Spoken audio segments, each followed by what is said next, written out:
Buenas tardes, muchas gracias por venir a todas y a todos. Perdonad la interrupción, pero han venido a hacernos una cobertura informativa y como no es una cosa que estamos muy acostumbrados, pues hay que atender. Estamos aquí hoy para presentar en Jaén la coalición que se presenta en esta elección europea, Primavera Europea, que es un ejercicio de cooperación política que yo creo que es muy relevante lo que hemos hecho durante todo este proceso hasta que hemos llegado a la coalición, porque es una cosa que no, yo creo que no tiene comparación, ¿no? A nivel nacional. Entonces, nos acompañan esta tarde un candidato de la lista de la coalición, que es Guillermo Rodríguez, que es de ECO, pertenece a ECO, de la red ECO Joven, y David Casasola, que es del Partido por un Mundo Más Justo y que ha hecho el esfuerzo esta tarde de venir desde Granada de un acto de su partido. Bueno, en realidad de la coalición. Vale, de la coalición. Entonces, bueno, lo que quiero decir con esto es que estamos haciendo un esfuerzo muy grande en esta campaña porque estamos muy ilusionados con esta unión de fuerza, con esta unión de sensibilidades, de distintos matices, de una misma visión que tenemos, de que tenemos que cambiar esta Europa porque la que tenemos no nos sirve. Queremos cambiarla por otra Europa, por una Europa más social, por una Europa más sostenible y bueno, dejamos de lado todas aquellas cosas que podemos tener cada uno a nivel particular como organizaciones políticas o como organizaciones sociales y hemos hecho un ejercicio muy importante de confluir y de llevar a Europa un programa que yo creo que es ilusionante y que bueno, que estamos saliendo a la calle para que la gente nos conozca porque al final quien nos conoce entiende lo que estamos diciendo, lo comparte y nos apoya. Entonces, bueno, pues lo que decía, muchas gracias por venir. Va a intervenir primero David, que nos va a hablar un poquito, bueno, el tema de la mesa de esta tarde lo habíamos centrado en juventud y empleo, porque entendemos que son dos de los problemas más graves que tiene ahora mismo la Unión Europea, ¿no? El que hacemos con los jóvenes y el que hacemos con 26 millones de parados que hay en toda la Unión. Nuestras respectivas organizaciones trabajan en esos ámbitos, pero digamos que vamos a hacer un enfoque distinto, ¿no? Yo creo que Por un Mundo Más Justo es un partido que, si lo conocéis, sabéis que está, entre sus objetivos está la erradicación de la pobreza y la lucha por la justicia social, pues nos va a dar una visión un poco en ese ámbito de cuáles son las consecuencias de que estemos en estas situaciones de desempleo, ¿no? Y Guillermo nos va a hablar un poquito más de cuáles son las propuestas que dentro de la coalición Primavera Europea pues llevamos para combatir el desempleo y para darle una esperanza y un horizonte a la juventud en Europa, ¿no? Y bueno, yo ya poco más tengo que decir. Una cosa sí quería decir, estamos hablando de juventud y empleo, estamos hablando de regeneración política y democrática y desde luego lo que no se puede decir es que los candidatos estén hablando sin saber de lo que hablan, ¿no? No tenemos a nadie en la lista que tenga 70 años y venga a hablar de juventud. Tenemos a la gente joven que sabe cuáles son los problemas que hay y saben cuáles son las perspectivas que tenemos y no las quieren, no me lógico, lo que quieren es cambiarlas, ¿no? Entonces, pues bueno, David, vamos a hacer unos 20 minutos cada uno. Yo agradezco la primera vez la palabra, eso que la de Guillermo primero, que es el que sabe más del tema del empleo, y yo dar unas pinceladas y hablar un poquito más de nuestro programa, así que no sé si te parece bien empezar tú. Estupendo, me parece muy bien. Muy bien, yo voy a hablar un poco de cuál es la situación en la Unión Europea ahora mismo, pensando en que vamos a votar el 25 de mayo en las elecciones. Me voy a centrar en el empleo, en cuál es la propuesta completa, ¿no?, que queremos que tenemos los verdes europeos, concretamente ECO y Primavera Europea, para la propuesta de creación de empleo para España y que se enmarca en todo un plan, como digo, de los verdes europeos, ¿no?, que llevan mucho tiempo trabajando. Y se enmarca tanto en este plan que se llama el Green New Deal, el nuevo acuerdo verde, como en un plan de regeneración democrática que muy brevemente y muy rápidamente quiero explicar. Yo creo que lo que estamos viendo a día de hoy en la Unión Europea y en España es que el sistema, tal y como estaba funcionando hasta ahora, no está funcionando.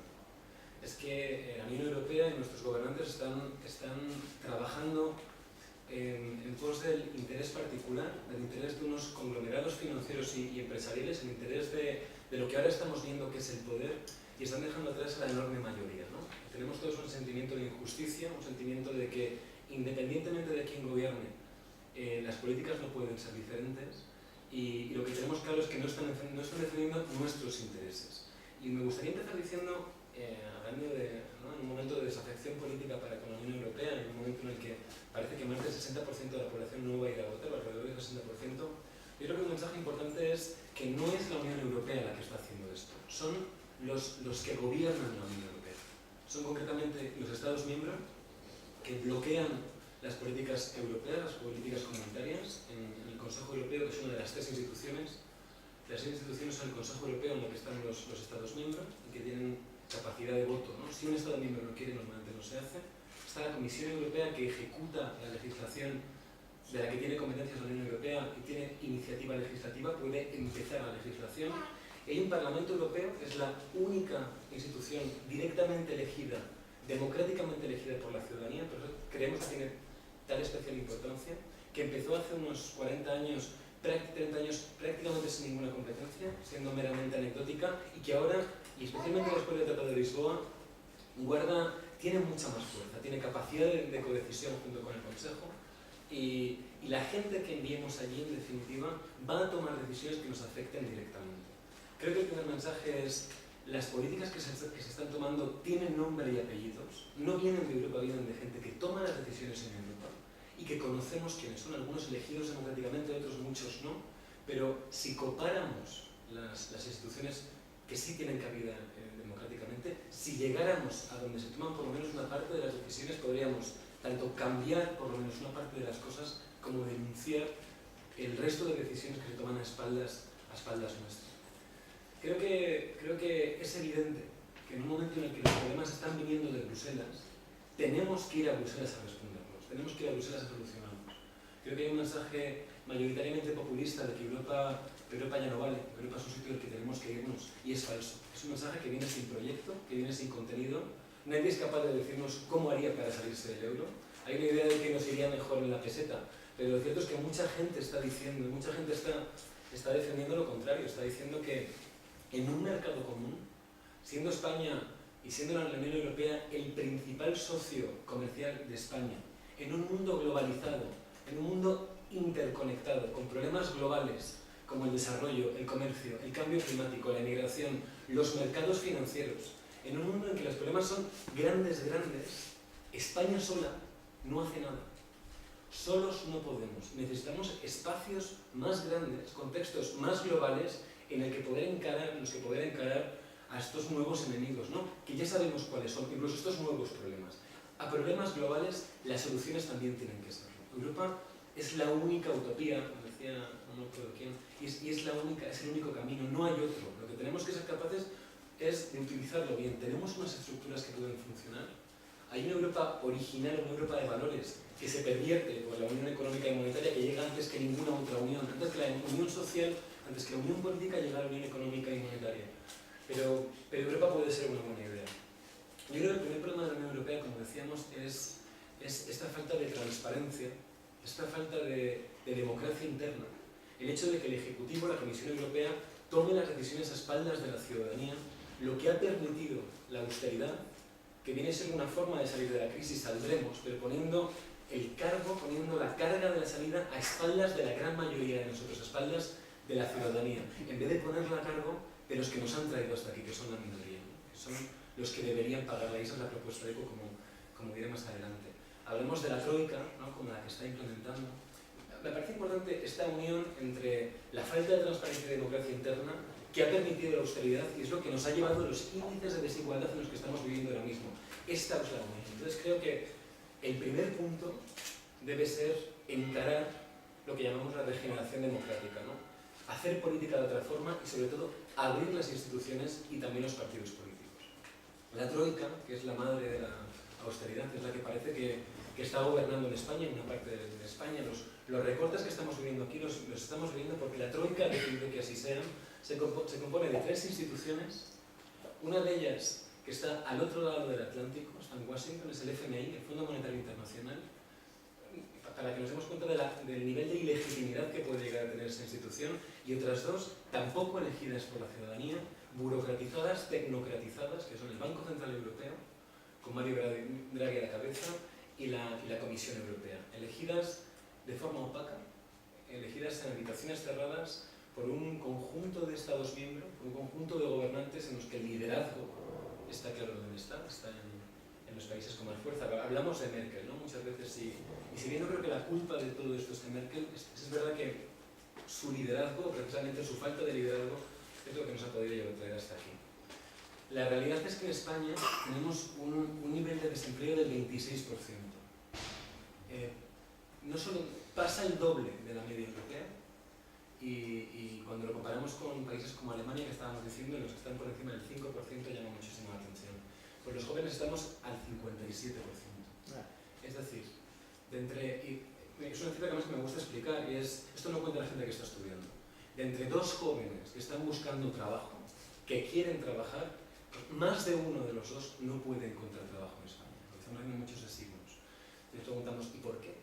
¿Y por qué la crisis está golpeando con tantísima dureza en nuestro país? ¿Por qué aquí es especial? Y es que, además de razones macroeconómicas, que también podemos encontrarlas, y estoy convencido de que tenemos que irnos a una crisis original, una crisis previa a la crisis financiera, que es la crisis institucional. Es una crisis de partidos.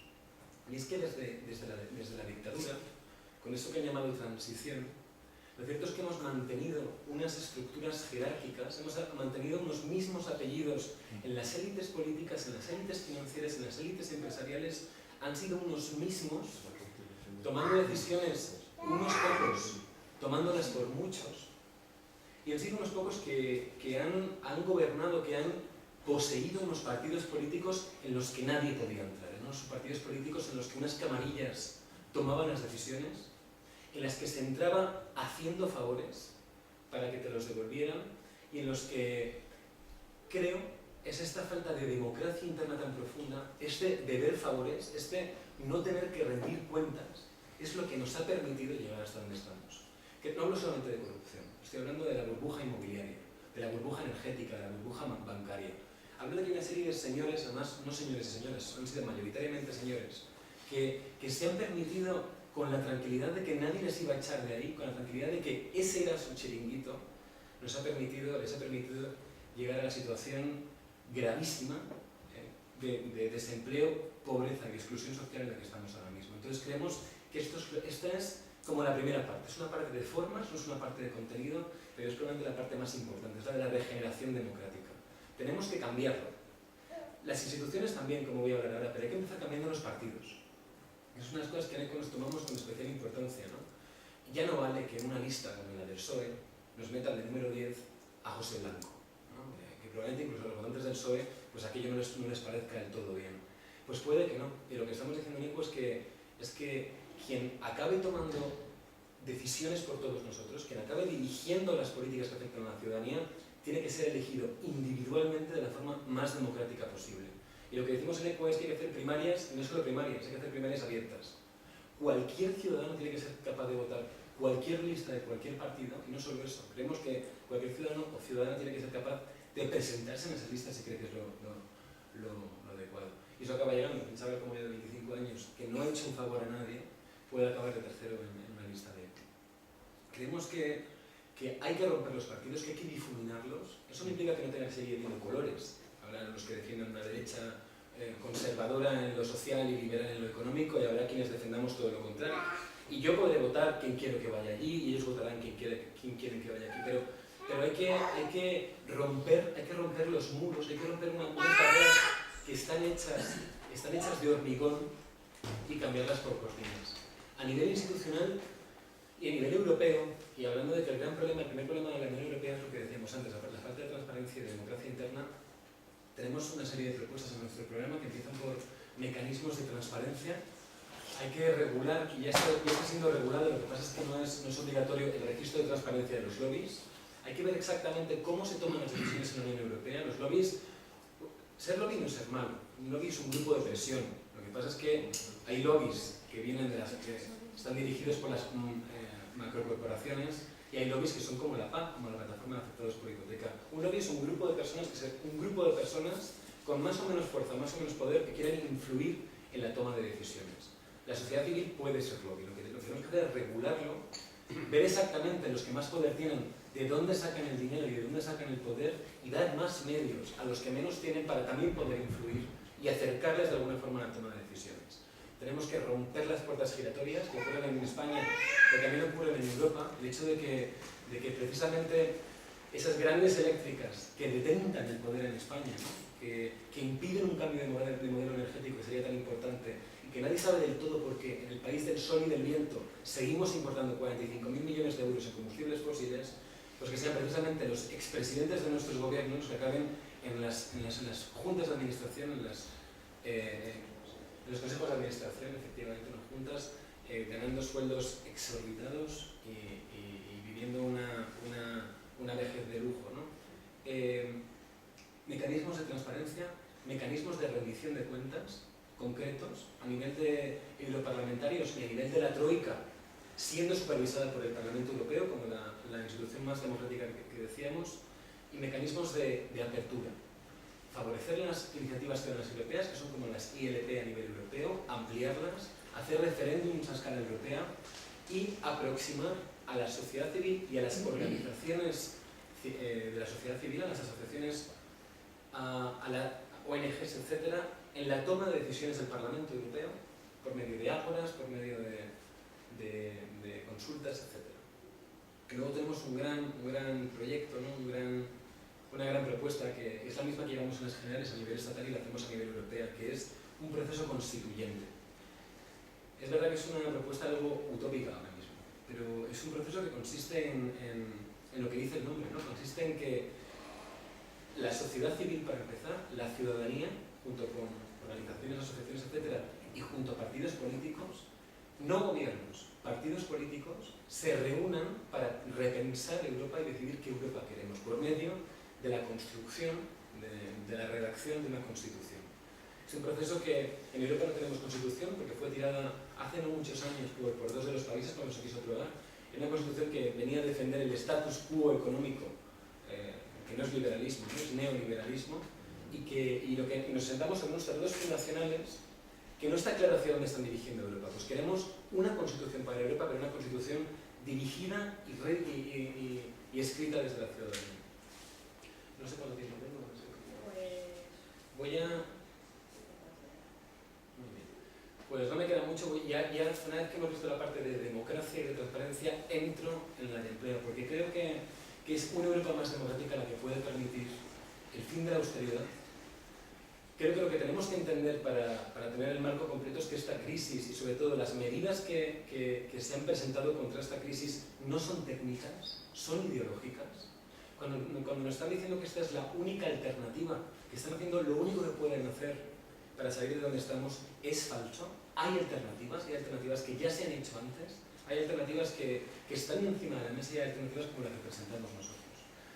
¿Qué hay que hacer para acabar con el desempleo en la Unión Europea? Pues tenemos propuestas muy concretas. Lo que hay que hacer para empezar es acabar con la austeridad. La austeridad está destruyendo empleos, precarizando los ya existentes y no solo eso, está impidiendo la creación de nuevos empleos. O sea, lo primero que tiene que ocurrir es que dejemos de recortar en lo social y de recortar en los servicios básicos. Y en segundo lugar, lo que tenemos que hacer es reubicar las responsabilidades. Cuando escuchamos el mensaje de los gobernantes, de las instituciones, especialmente en el caso del desempleo juvenil, lo que escuchamos es el mensaje de que si no tienes empleo es porque no lo has buscado lo suficiente, es porque no eres lo suficientemente bueno, es porque no hablas el suficiente número de idiomas, es porque no estás lo suficientemente preparado.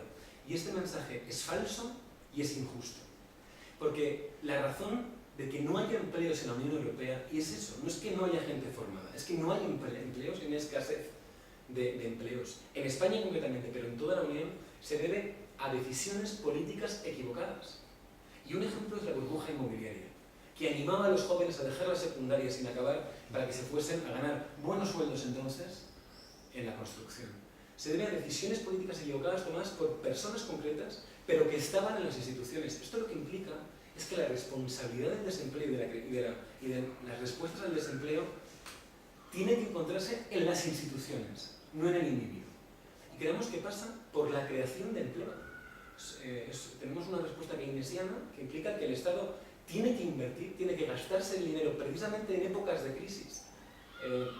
Decía Keynes que es precisamente en épocas de bonanza económica cuando podríamos ser austeros. Y planes como el Plan E no tienen mucho sentido. El cheque bebé es una cosa que te puedes guardar, aunque a la ciudadanía le guste, cuando hay bonanza económica, porque es en crisis. Si lo que quieres es reducir las desigualdades y no quieres que el peso caiga sobre los que menos tienen, si no quieres aumentar la desigualdad entre los que más tienen y los que menos, sabéis que en España ahora los ricos son más ricos de lo que eran antes de la crisis y los pobres más pobres. Pues para evitar eso, la austeridad en crisis no tiene sentido. Lo que tiene sentido es todo lo contrario. Que las instituciones se gasten dinero, que las instituciones inviertan en la creación de empleos, lo que además de emplear a la población, o una parte de la población, acaban con el drama social que implica la reactivación económica que esos empleos suponen y acaba con los índices de pobreza, los disminuye la exclusión social. Voy a entrar un poquito más a fondo en un momento, me enfoco en el tiempo que tenemos. Tú me cortas cuando tú me dices. Y otro punto fundamental antes de acabar es no vale el empleo a cualquier precio. Lo que estamos viendo es que a las instituciones cuando se ponen a crear empleo les da igual y no puede dar igual. Porque la calidad laboral tiene que ser, o sea, los derechos laborales tienen que ser, cuando hablamos de creación de empleo, lo primero, y porque en épocas de crisis, en épocas en las que el desempleo aumenta desproporcionadamente, la vulnerabilidad de los trabajadores es más grande que nunca. Si estamos todos buscando empleo en la calle, al que emplea le da igual tener a ti o a tener a otro. Y eso implica una falta de seguridad laboral y una reducción, una caída de los salarios exorbitante que las instituciones tienen la obligación de proteger a los derechos de nosotros. ¿Cuál es la particularidad del desempleo juvenil? ¿Por qué los jóvenes estamos pagando la peor parte de esta crisis? Además ha sido mayoritariamente así. Y una de las hipótesis, uno de los enfoques de por qué los jóvenes duplicamos la tasa de desempleo, ¿no? Es verdad que salimos con menos experiencia, pero normalmente en ilusión no nos gana nadie, ¿no? O en capacidad de trabajo. Y una de las hipótesis es que estamos pagando la peor parte de esta crisis precisamente porque estamos subrepresentados y discriminados en las instituciones. Estamos pagando la peor parte de esta crisis porque no interesamos electoralmente. Porque por debajo de los 18 años no votamos. Y por encima normalmente no nos interesa la política. Entonces a los políticos les damos igual. O por lo menos sus políticas no las dirigen a nosotros. Entonces creemos que tenemos que empoderar a la juventud, creemos que tenemos que meter a las y los jóvenes en los procesos de decisión. Un parlamento tiene que ser un lugar con todos los sectores de edad representados, desde los más mayores a los más jóvenes. Y una de las propuestas más importantes a este nivel es que creemos que tenemos que reducir la edad de voto a los 16 años. Porque si podemos votar con menos edad, nos empoderamos antes, nos politizamos antes y nos volvemos también más interesantes políticamente, electoralmente. Concretamente contra el desempleo juvenil, y voy a ir relativamente rápido, proponemos un plan de choque de creación de empleos para el 10% de los jóvenes desempleados en España. Proponemos excluir del procedimiento de déficit público de los límites que nos pone Bruselas de gasto, de gastar más de lo que ingresamos, excluir cuando hacemos este estudio todo gasto que vaya en dirección de creación de empleo, concretamente y por supuesto educación e I+D. Y proponemos, y este es un punto importante, que la movilidad exterior, que la llaman ellos, y nosotros la llamamos emigración forzada, no se convierta en una solución al desempleo juvenil. Es decir, que para reducir las cifras de desempleo juvenil no nos saquen de las cifras. Que la emigración forzada implica un coste social para el que se va y una fuga de cerebros en el país en el que se va. Que la salida tiene que pasar por crear alternativas de empleo, por proponer proyectos de creación de empleo en la propia comunidad y en reducir las desigualdades geográficas en Europa. No sacarnos todos, no polarizarnos de donde va bien, perdona, de donde va mal a donde va bien. Sin contar que el hecho de que nos vamos los que podemos irnos, pero la cuestión es qué pasa con los que se quedan. En ECO creemos que Europa es la solución, creemos que en Europa vienen los problemas y también las soluciones, y además de estas formas con las que os hablaba antes de hacer política, esa regeneración democrática en formas, tenemos un plan en contenido, que ya prácticamente os he contado. Lo que pasa es que nuestro gran plan consiste en que, si bien ya estamos intuyendo que hay una necesidad de creación de empleos, hay una necesidad de dejarnos el dinero, de invertir en crear empleos, también estamos viendo en los verdes europeos que hay una necesidad de invertir casi lo mismo que antes, o incluso más, en los sectores verdes. porque estamos llevando al mundo al colapso, porque nos estamos cargando el planeta. Porque el cambio climático es una cosa que está ahí, que cada vez intentamos esconder, y cuanto más avanza la crisis, lo hacemos con más valía, ¿no? Con más capacidad, pero es una decisión, y lo estoy diciendo todos los expertos del planeta, que hay que cometer ya, que estamos a punto de que sea demasiado tarde. Y esa es nuestra propuesta. Roosevelt, en los años 30, cuando hizo ese New Deal, después de la Gran Recesión, hizo esto.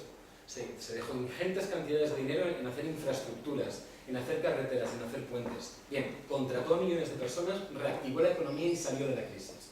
Lo que pasa es que estamos diciendo es, tenemos un proyecto, tenemos un plan que conecta esas dos cosas.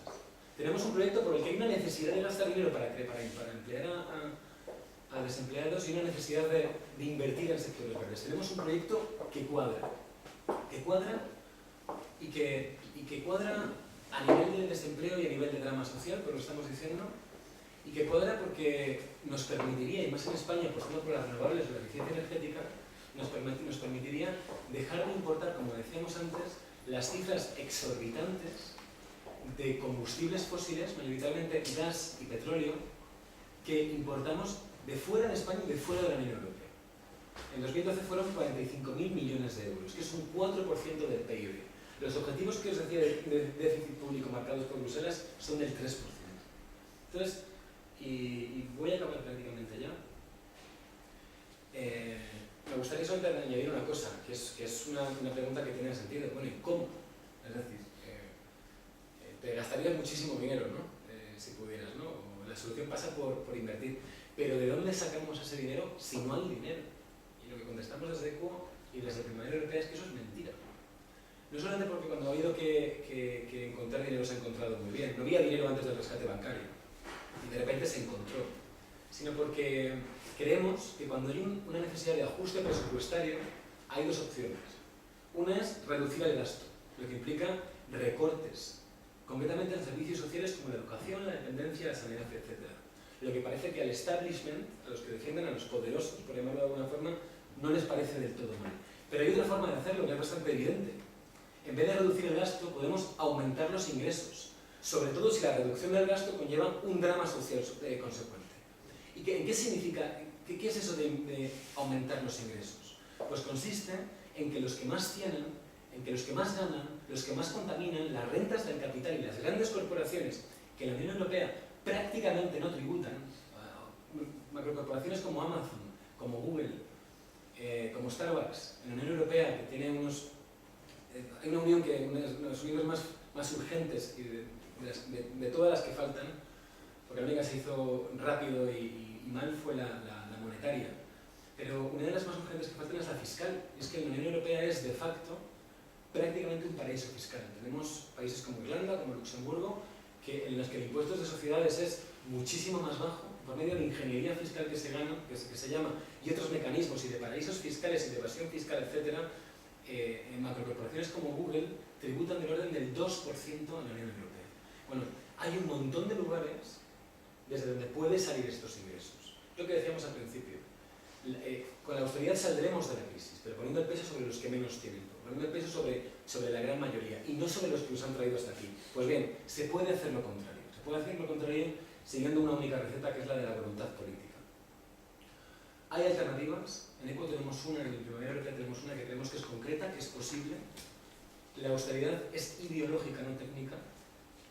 Y una de las muchas formas para cambiar el mundo, para cambiar cómo están las cosas, hay muchas, y muchas pasan por la sociedad civil, pasan por los movimientos sociales, pasan por muchos sitios, pero una de ellas es votar, por lo menos votar una vez cada 4 o 5 años, que es el momento en el que, como en esta ocasión, nuestra voz va a ser con más fuerza oída en el Parlamento Europeo, en Bruselas, y por eso os pido que votéis, y concretamente que votéis a ECO y a Primavera Europea. Muchas gracias.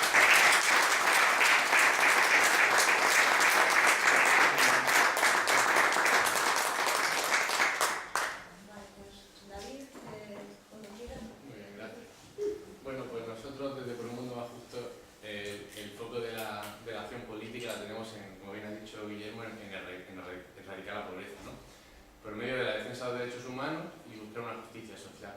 Entonces, cuando me comentaban que esto iba sobre el empleo y tal, entonces hay algunas cositas que tú has comentado prácticamente todo lo importante. Voy a dar unas pinceladas, me gustaría dar algún tipo de explicación. Nosotros pensamos que en la Unión Europea, para crear empleo, habría que caer en la creación de empresas sociales. No en las empresas que, como tú bien has dicho, que engloban a muchísima gente y luego la tributación es mínima y todo eso, sino en empresas que la gente sea la que trabaje, sea la que tome las decisiones, y de esa manera la distribución grande de la empresa vuelven a las personas, ¿no? También pensamos que desde un punto de vista decrecentista que defendemos, la jornada laboral no habría que buscar una jornada laboral muy grande para tener sueldos muy grandes, para poder gastar mucho dinero, sino que debemos buscar en que hay trabajo y que si una jornada laboral se hace un poquito más corta, la gente puede disfrutar de una mejor calidad de vida porque tiene más tiempo libre para dedicarlo a su familia y no hace falta esa búsqueda de ganar dinero por ganar dinero. Entonces, añadido a lo que ha comentado Guillermo de fomentar las energías verdes, de hacer empleos que de esta forma para acabar con el paro juvenil, pues pensamos eso.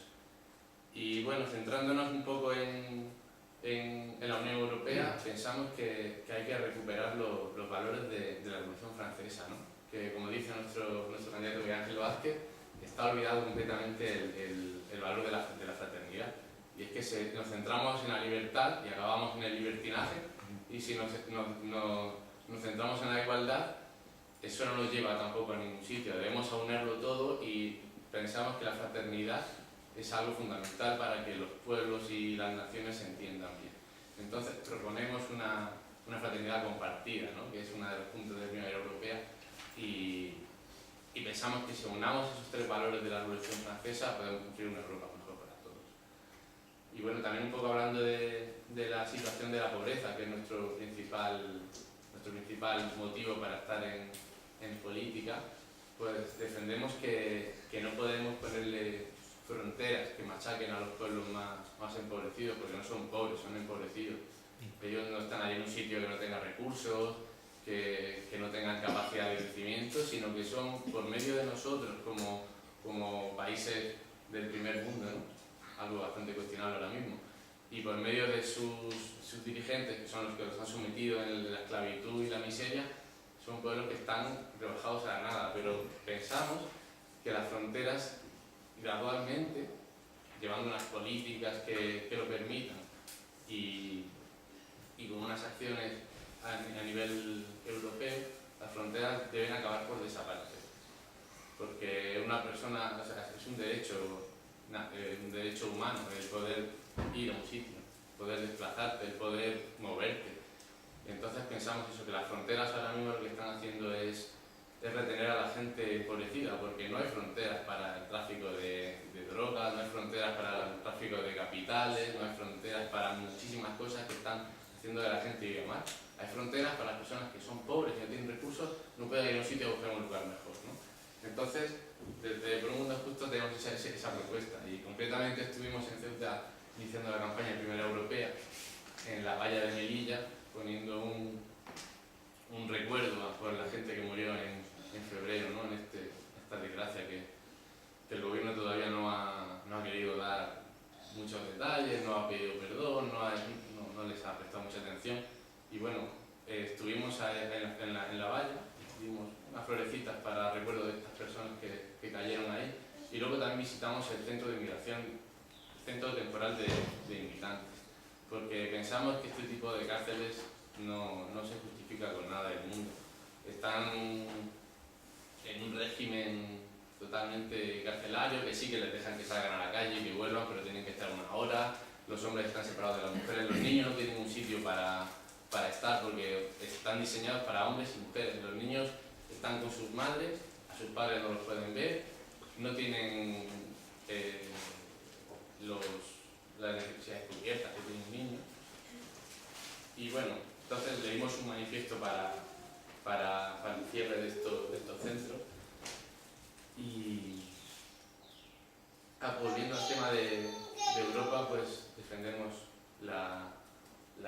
como tú muy bien has dicho, que Europa no es el problema.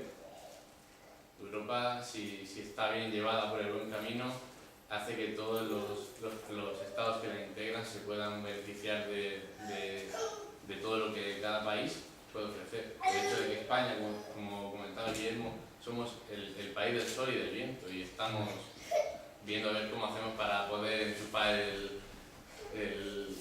la cocina al enchufe, pues tenemos que buscar ese tipo de alternativas, que todos los países puedan compartir lo que tienen y que no se ponga trabas al desarrollo ecológico, que es lo que al final tenemos que buscar. Y hasta a mí me gustaría que comentáramos un poco, si hay tiempo, ¿no? Que pudiéramos tener un compartir de ideas y preguntas, si hay curiosidad por ahí. Pues sí, la verdad es que el objetivo que tenemos aquí no es que vengan Guillermo y David a contarnos los programas y a no tener intercambio. Lo que pretendemos es siempre que haya un intercambio de opiniones y alguna pregunta y alguna cosa que haya quedado por ahí que se quiera comentar.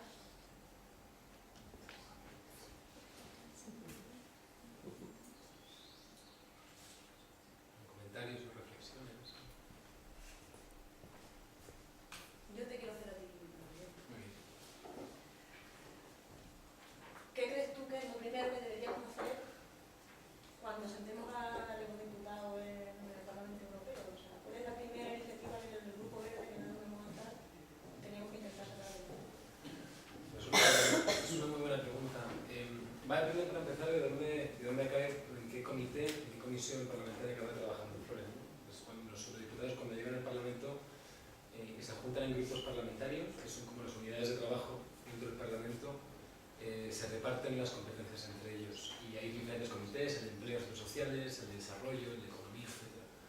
Yo, el otro día, Flores contestó esa pregunta y habló de que un punto fundamental para él sería hacer una directiva sobre la pobreza energética en la Unión Europea, y sobre una cosa que está ocurriendo ahora en España con especial fuerza, ¿no? Pues que hay familias que no están siendo capaces de llegar a pagar sus propias facturas de luz y se ven cortadas. Yo he estado trabajando en el Parlamento Europeo durante un año en la Comisión de Empleo y Asuntos Sociales y con parlamentarios verdes, estaba en el Grupo Verde.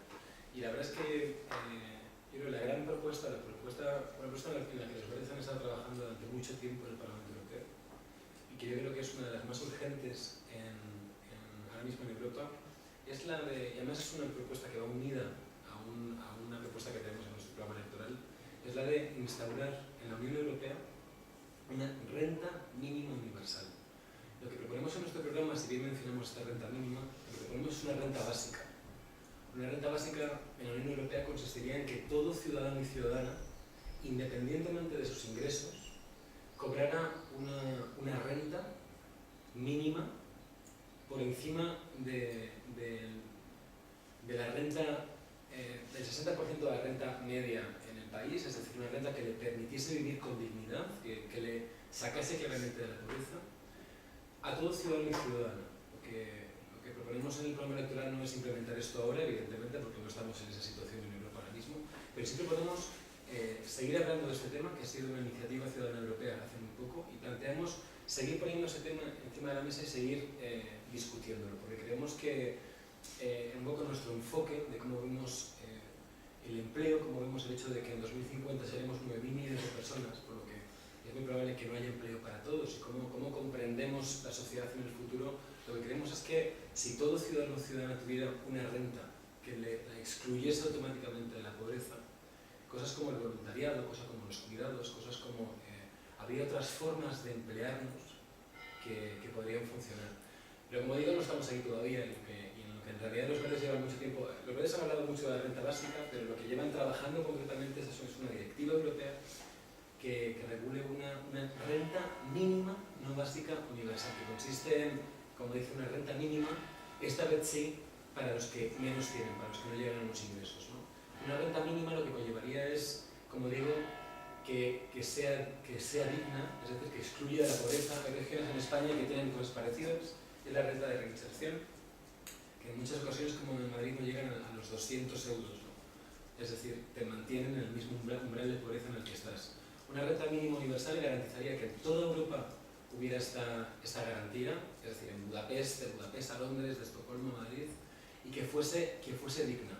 Y además nosotros proponemos eso, el 60% de la renta media del país en el que esté.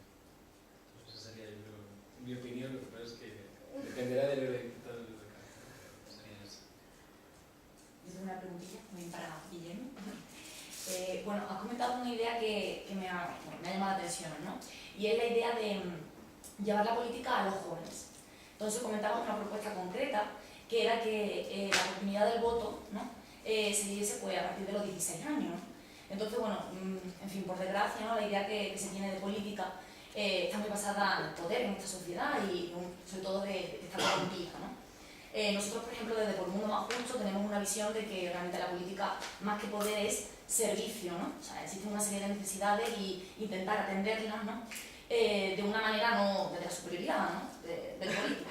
Entonces, lo que has comentado, ¿no? Me hace que pensar que si existe esa falta de visión de la política como algo bueno, ¿no? Y cada vez mucha más gente se desvincula porque piensa que es algo negativo, el hecho de empoderar, ¿no? A los jóvenes para que se interesen por la política y facilitarles que puedan votar antes, me parece fenomenal. Pero quería saber si desde EQUO existen otras alternativas para crear esa cultura política a los jóvenes desde edades tan tempranas, ¿no? Sí, llevamos mucho en un programa electoral para la elección. Yo creo que tenemos, el enfoque que tenemos que dar igualmente a los jóvenes, pero en general en las europeas, es decir, estamos hablando de un 60% de abstención.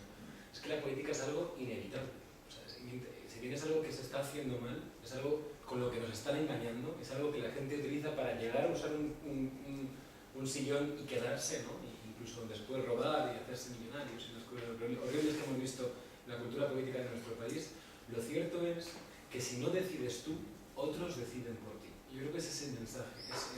Si bien es algo que ahora mismo se asocia con lo feo, con lo corrupto, y si bien es algo que está generando una profunda desafección, tenemos que transmitir un mensaje de que es inevitable. En EQUO tenemos muchas en esa línea, más trabajadas con la red Ecojoven en concreto. Algunas que se me ocurren ahora mismo es, por ejemplo, favorecer con fondos europeos, que podrían ser el Fondo Social Europeo, la organización de asociaciones, tanto en universidades como en centros de educación secundaria. Asociaciones políticas. Política no significa partidista o partidaria, sino políticas en las que se discuta de la sociedad, se discuta de las decisiones que se están tomando y que se empodere, el empoderamiento no solamente político, pero bueno, puede ser social, ¿no? en la que se active a la juventud a tomar una parte activa en la sociedad en la que están. Otra de las que se me ocurre, que también está en el programa, pero vamos a ir de memoria, es la de crear contenidos. En el programa electoral lo que hemos intentado es una cosa que no ves en muchos otros partidos políticos, pero es ser coherentes con las elecciones a las que nos estamos presentando. Hay una serie de competencias que están en Europa y una serie de cosas que Europa puede hacer. Europa puede hacer muchas cosas. Europa toma una enorme cantidad de decisiones que afectan directamente a nuestra vida, pero bueno, tenemos que ser capaces de enfocarnos en esas, aunque muchas veces sean las menos sexys, ¿no? O hay cosas que no se pueden hacer allí, pero sí aquí. Otra que también está en el programa es la creación de contenidos. Contenidos contenidos educativos, contenidos a nivel estatal. Esto lo proponemos en el bloque LGTBI, que es el de todo lo que tiene que ver con homofobia, etc. Contenidos que hablen sobre Europa, que hablen sobre las instituciones europeas, que hablen sobre política, es decir, que empoderen por medio de la enseñanza formal, nosotros no formal, y que hablen también de racismo, de homofobia, de todo esto que el ministro Bert hace no mucho quiso. Esas son algunas que se me ocurren. Yo quise decir una cosa. Si agarro a la historia, cuando Felipe González entró como presidente del gobierno, que decía por aquel entonces no a la OTAN, no estábamos en el mercado común. No me acuerdo qué canciller alemán era el que estaba en su momento siendo libre, pero cambió todo lo que decía lo cambió todo. Si a la OTAN y si al mercado común, pero con unas condiciones.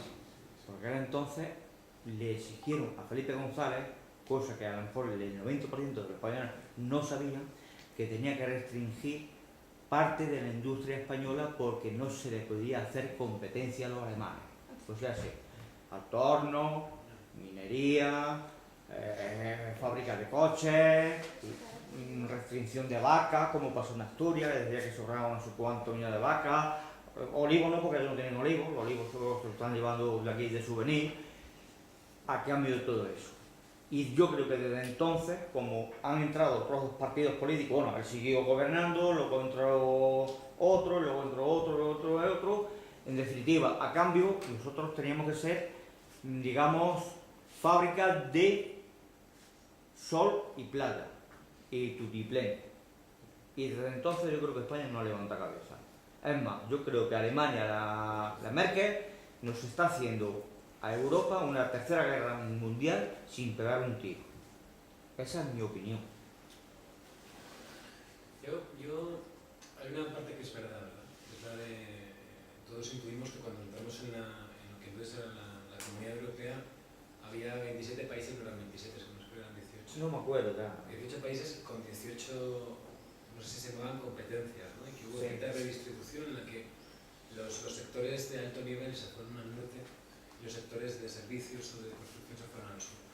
Es posible, y es parte de esa construcción equivocada de la Unión Europea, que en mi opinión empieza bien, empieza como un proyecto de paz y de solidaridad, un proyecto que nos ha mantenido fuera de la guerra, en un siglo en el que hemos tenido 2 mundiales durante 70 años. Es un proyecto que tiene una serie de valores, ¿no? y en el que la Unión Europea ha sido un faro de derechos fundamentales en el mundo, que creo que viene de ese proyecto de unión y ese proyecto de construcción en común, pero se corrompe. Se corrompe porque, como decía mi compañero, es más interesante que los capitales se muevan que las personas, y se corrompe porque lo primero que necesitamos meter es un tráfico de moneda, de una unión monetaria y una unión económica. Lo que pasa es que no estoy de acuerdo, creo que es un error hacer la lectura de esto es Alemania. Creo que es un error porque ni da el enfoque correcto, porque en mi opinión esto no es una guerra de unos contra otros, esto no es una guerra en la que estamos unos contra otros, unas fronteras a otras, luchando por nuestros intereses, no, es una guerra en la que estamos los de abajo contra los de arriba, somos los ciudadanos, da igual que sean alemanes o no, contra los que están detentando este poder, ¿no? Es una de las cosas interesantes de esta crisis es que ha desvelado la verdadera cara del poder, ¿no? Ahora estamos viendo que eso de mercados financieros, que yo hace 10 años hablábamos mucho menos de ello, por lo menos, ¿no? Y había escritores que sí, pero estamos viendo de dónde se están tomando verdaderamente las decisiones y qué es lo que pasa cuando un gobierno dice que quiere hacer una serie de cosas y luego dice que no pudo, ¿no? Creo que los ciudadanos y las ciudadanas alemanes viven cosas muy parecidas a la nuestra. La precariedad en Alemania, los mini-jobs, nos equipara. Y es verdad que Alemania, y concretamente Merkel, toma decisiones que favorecen a su país. Pero creo que tienen mucha menos importancia, mucha menos relevancia que las que se están tomando para mantener un establishment, todos esos conglomerados financieros y empresariales, esos mercados financieros con respecto a la ciudadanía, independientemente de dónde venga, que creo que sí son los verdaderos afectados, ¿no? El mensaje del PSOE, que es el de yo quise, pero no pude, es un mensaje que creo que tenemos que ayudar, sobre todo los que estamos intentando crear alternativas, ¿no?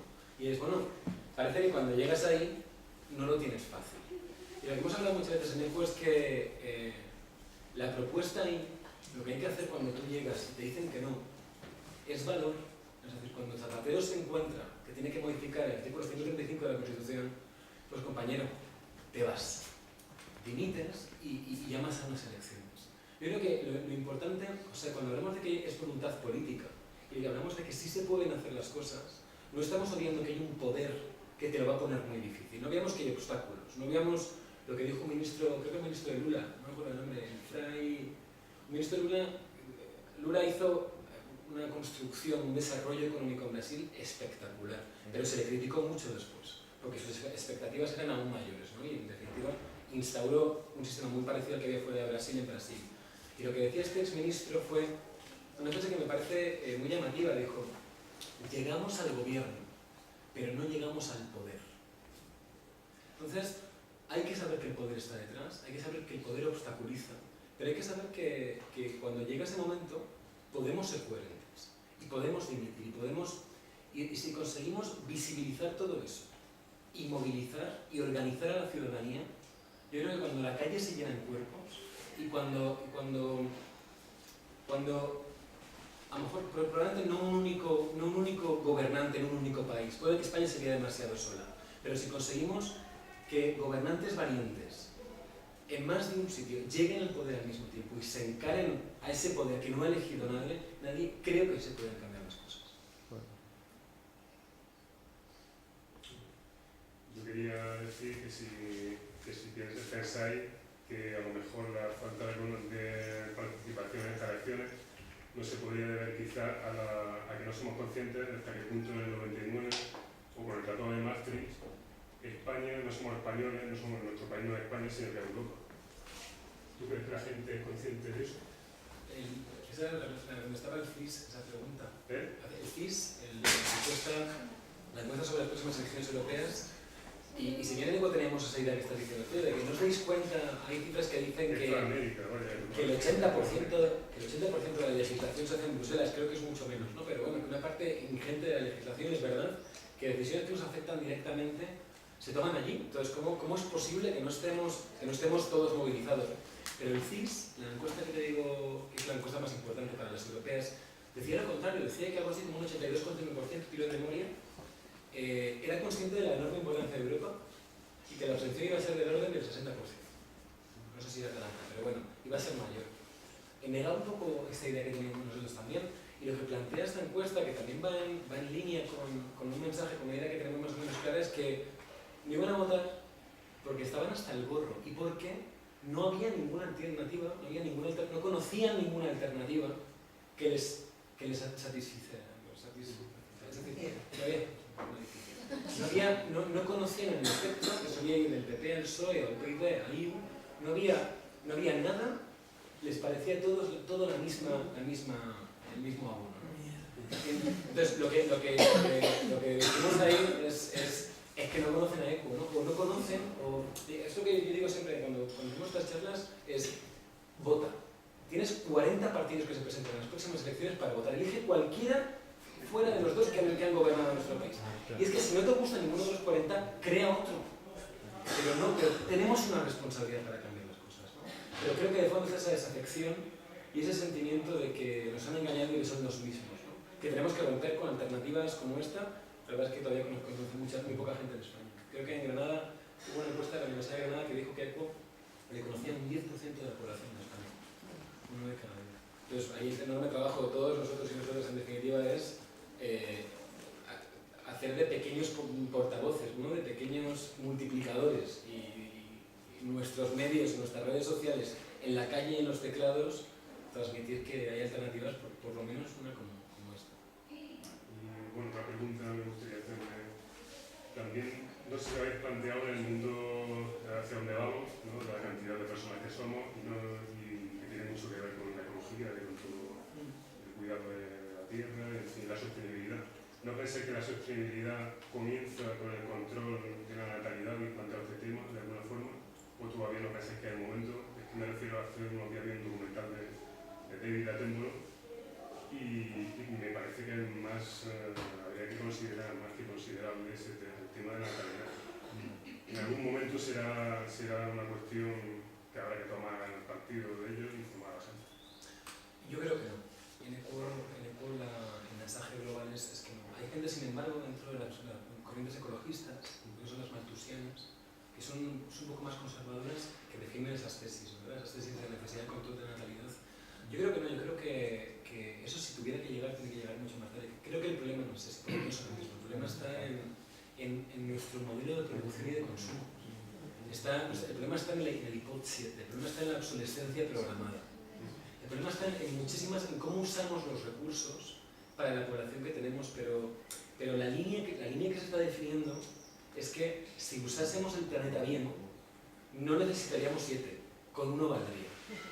Y que en un cambio de modelo coherente con la cantidad de gente que hay ahora y los 9.000 millones de personas que habrá en 2050, bastaría. Y yo creo que, es mi opinión, lo que pasa es que, esto es para discutirlo, me explico. Pero yo creo que desde luego no es ni en corto ni en medio plazo la línea que hay que seguir. Hay otras que creo que son alternativas y que son más importantes. Yo estoy de acuerdo con lo que ha dicho Guillermo y es verdad verdad que estamos acostumbrados a que se vive mejor con 3 coches que con uno, ¿no? Y si puedes compartir coche no pasa nada. Entonces, si pasamos por una actitud decrecentista, como he dicho antes, hay recursos suficientes en el mundo para que todos podamos tener un plato de comida y que todos podamos vestirnos y que todos podamos ducharnos. Sí es verdad que hay un problema y es que, por ejemplo, para poder tener todos un filete de carne en la nevera cuando nos apetezca freírnos y comer, para eso se está aniquilando la Amazonía para poner plantaciones de soja para que las vacas puedan comer pienso que se hace con soja. Entonces, si vamos por ahí, por el que me apetece esto y quiero tener todo en el mismo momento, eso no es sostenible, ese modelo no lo podemos mantener porque ahora mismo China, cuando empiece a querer ser como Europa y como Norteamérica, se nos cae el mundo. Entonces, tenemos que pasar por volver un poco a lo que es lo más natural, que pasa por la fruta de temporada, comer las cosas que hay en ese momento y apañarnos con lo necesario. Entonces, como bien ha dicho Guillermo, nos valdría con el planeta que tenemos ahora mismo si nos volvemos un poco al sentido común. No nos dejamos llevar por el consumismo, por el desarrollo este que tanto nos está minando.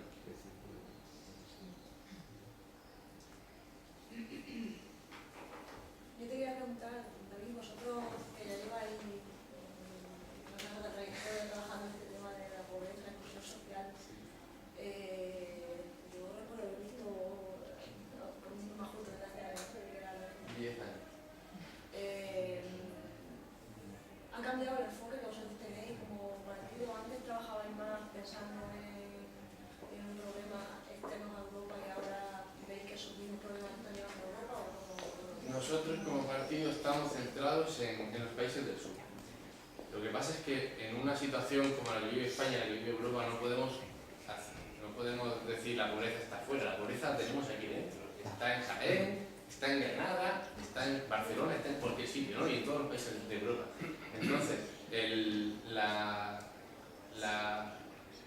nuestra línea de actuación siempre está basada en las personas que están más empobrecidas, pero tenemos que trasladar esa importancia de la gente necesitada a todos los ámbitos. Entonces, si ahora mismo en unas elecciones europeas nuestras ideas son pues, la idea de erradicar la pobreza que es tan bonita, pero llevándolo a todos los sitios donde se puede tener actuación. En un principio el Partido Nacionalmente 07 y era eso, ¿no? El desarrollo y la cooperación fue, pero no podemos decir que no tenemos pobreza a nuestro alrededor. No sé si... Sí, es que de unos años para acá veo que yo creo que la pobreza en España ya existía. Claro. Lo que pasa es que estaba mucho más oculta de lo que ahora está, ¿no? Y ahora, por los motivos que todos conocemos, pues cada vez está más en los medios.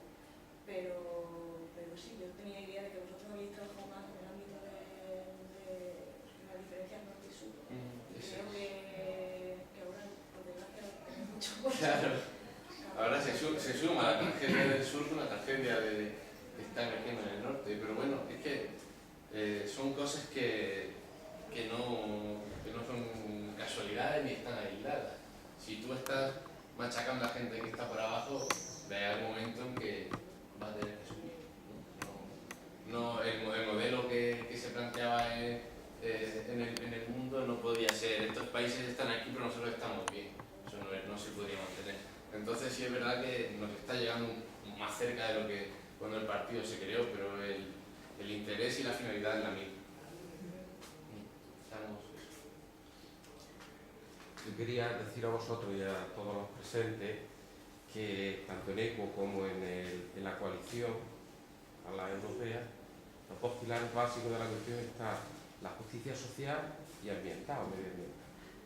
Eso son las señales de identidad y veo que las demás fuerzas que vamos en coalición son los dos pilares, ¿no? El compañero ha hablado del tema de la natalidad, de la explosión demográfica y tal.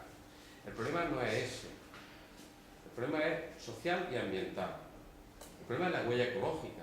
Es decir, con este modelo de crecimiento que no de desarrollo que llevamos en el primer mundo desde hace 2 siglos, eso es inviable a nivel mundial.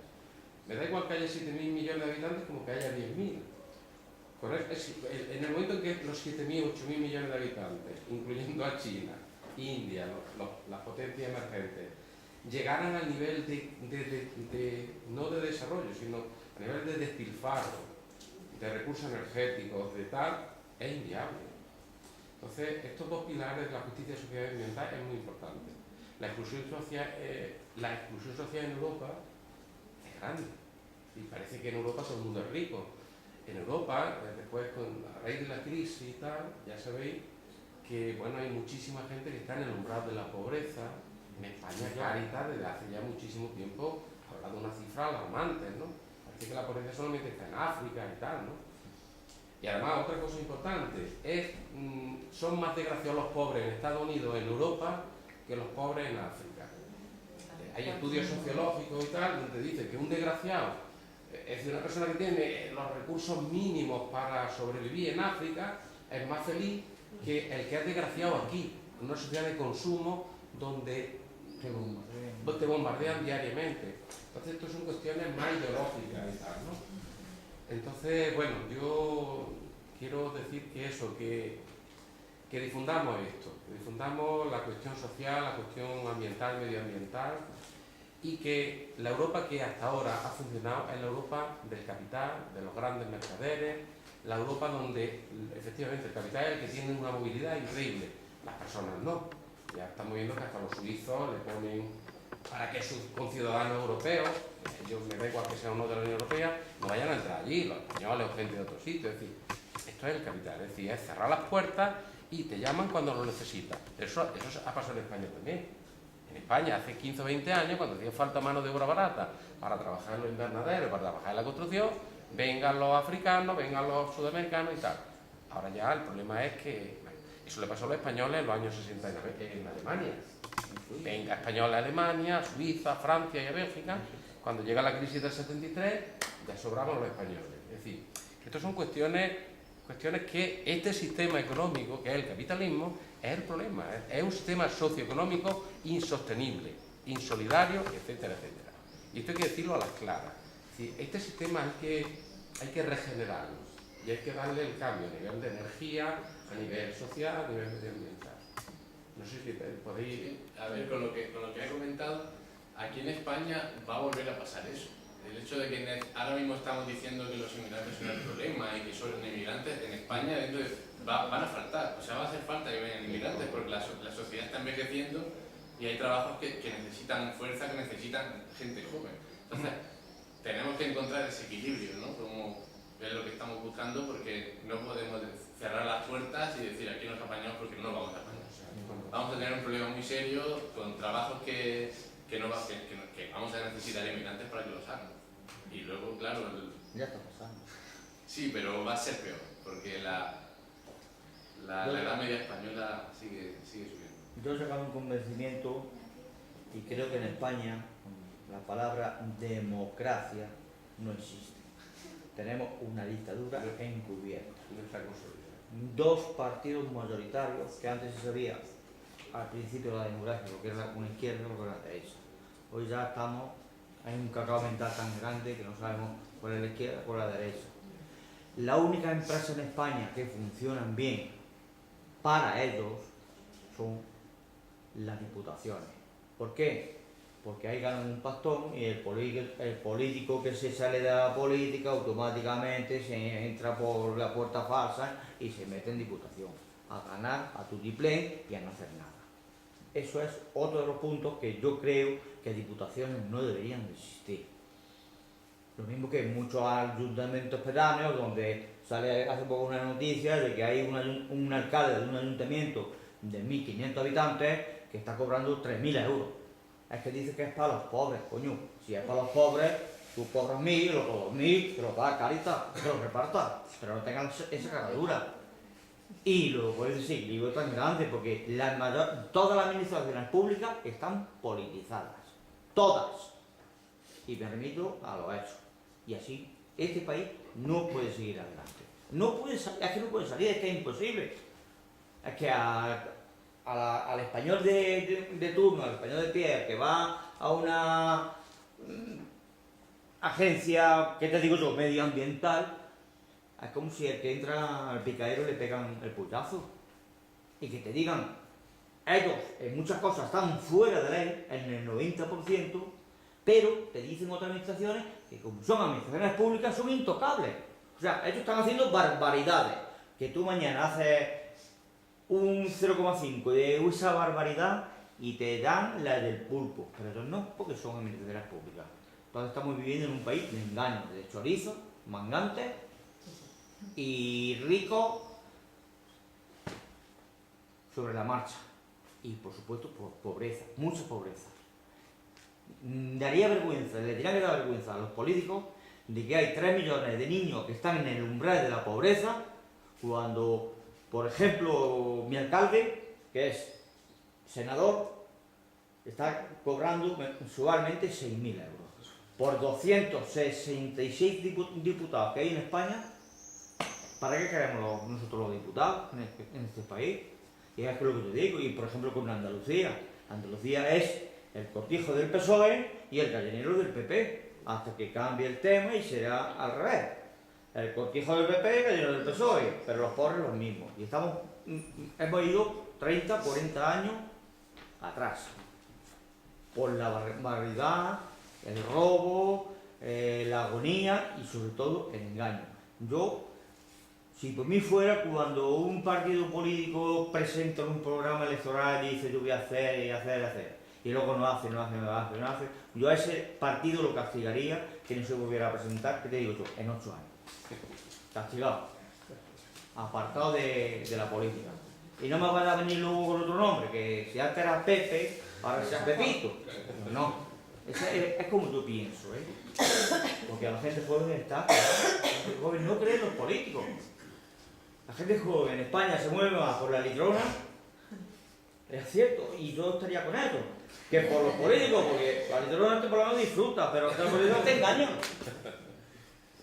Es mi forma de pensar, En ECO planteamos programas electorales vinculantes. Es decir, que si te quieres salir de él, lo votamos entre todos, hace un referéndum, y explicas por qué y lo vemos. Pero que a lo que tú te comprometes a hacer, lo haces. Que no ocurren las barbaridades que han ocurrido, por ejemplo, con el Partido Popular en las últimas elecciones, y lo peor de todo, que parece que no tiene consecuencias después, que es que PP sigue ganando en la intención de voto a las europeas. ¿Cómo? Esto está por entender. Pero hay unas 8 millones de personas, 9 millones de personas que van dicen que van a... Dios quiera que me equivoque, pero ¿tú crees que lo que pasó hace 2 o 3 días con la presidenta de Diputación de León, eso no puede traer... Pues se ha dicho, ser ya precedente, servir de los medios de precedente? comunicación han casi... Y no estoy de acuerdo, que la vida de una persona, pero que eso puede crear precedente, porque aquí España, yo creo que España es una bomba de relojería. Y hay muchísima economía sumergida, porque yo no me creo que exista 6 millones de parados, porque vas, en mi pueblo por ejemplo, un sábado al parque está hasta la bola tomando la gente cerveza. Y familia. Hay economía sumergida y familias que sostienen. Claro, con los 400 y pico euros que les dan por las peonadas de esto, en cuanto que hay 6 de familia, pues viven mejor que un desgraciado 800 euros la panza al mes. Y viven a tutiplén. Todo eso es lo que se tendría que solucionar, pero que a ellos no les interesa. Porque tanto que criticaba el PP lo de las peonadas, ¿por qué no lo han tocado a ellos? Sí, el problema también se plantea para la economía sumergida es que la mayoría de Marcos tiene un defraudadores de Hacienda no son ciudadanos de la calle.